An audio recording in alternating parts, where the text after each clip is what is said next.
ওর পাপের স্যার পড়ে গেছে, এই জন্য ও ধরা খাইছে। আমি তো ভাবছিলাম ওই আমেরিকায় চলে গেছে, কিন্তু ও যে ধানমন্ডি পরের বাসায় পালাইছিল এটা আমি জানতাম না।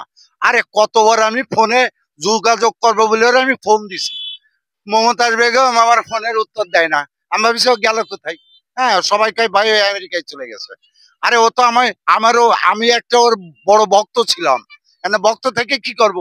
হ্যাঁ, এখন তো ওরে ছাড়বে না। এখন আপনি তো সাংবাদিক তাই না?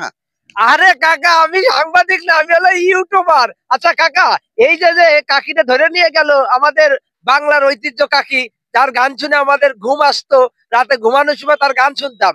কিন্তু কাকি তো এই যে এখন জেলখানাতে গান গাইতে হবে, এখন আমরা গান শুনবো কোথা থেকে? গান তো যেমন তেমন বাবা, ওর ওর গাল দিয়ে আর গান বেরোচ্ছে না কেন যে এখন ধরা খাইছে।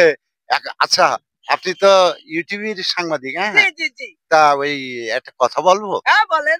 বলতেছিলাম কি, ওই সরকারের কাছে সাধারণ ক্ষমা যদি ও চাই, তাহলে কি ক্ষমা পাবে? কাকা মার্ডার করেছে, মার্ডার, মার্ডারে তো ক্ষমা হয় না। মার্ডার কেস, একটা শিল্পী মার্ডার করলো।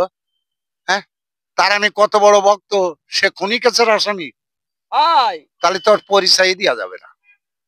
ওই আগে বলতাম ওরে মমতাজ বেগম, থুক্কু থুড়ি, ভুল হয়ে গেছে। আচ্ছা, আপনার এই যে যে মমতাজ বেগম, ইনি তো এই যে 17 বছর ধরে খাতি খাতি পুরো শরীর স্বাস্থ্য তাগড়া করে দিয়েছে, এখন কি জেলখানায় যায় কি খাবে? ওরে ভাই, বললাম না ওই যে পাপের শার্ট পরে গেছে। আমলিকের সময় জোরে জোরে কথা বলিছে, বড় বড় কথা বলিছে। এই তো সাধারণ পাবলিক বলতিছে যে ভাই ও যখন ক্ষমতায় ছিল মানুষ কেয়ার করিনি। হ্যাঁ, ওনার পিছনে 4-5টা বডিগার্ডও নাকি থাকতো। এখন তো আমি কি করব, আমি তো চিন্তা করে পারতেছি না। ওনার কি সাধারণ ক্ষমা হবে না? কাকা উনি যখন ধরা পড়েছে ধানমন্ডি, ছবি দেখে দেখলাম যে এটা কাজের মহিলার মতো লাগলো, উনি তো কাজের মহিলা না। উনি কি কাজের মহিলা? উনি আছে বিখ্যাত শিল্পী, সারা বিশ্বে যার নাম মমতাজ। মমতাজ নামটা কিন্তু অনেক উচ্চ নাম। আর মমতাজের গান শুনিনি এমন কোন দর্শক এই দেশে নেই।